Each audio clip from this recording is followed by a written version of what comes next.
جوانایی که امروز برای سفر آماده شدید، همه شما در من مراجعت میکنم. بسیار شما در من مراجعت میکنید که برابر رفتن الک شما نیت زنگیری دارید، نیت زنگیری دارید، لیکن شما را اونها فریب میدهند، شما را استفاده میبرند. اگر فریب ندهند یا استفاده تان که نبرند، بین شما را 3 سال و 4 سال همون زنها پاسپورت هاتان میگیرن، پیش پدر و مادر آمدن تان میمانند. برای از تو از 100 زنی که داشته باشی، برای تو از همه بالاتر قدر پدر و مادر میستد.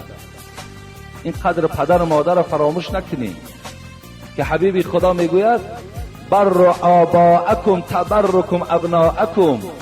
اگر تو میخواهی که فردا راحتی فرزند تا ببینی، پدر و مادر تا احترام کو، به قدر پدر و مادرت برم. دعای لایکی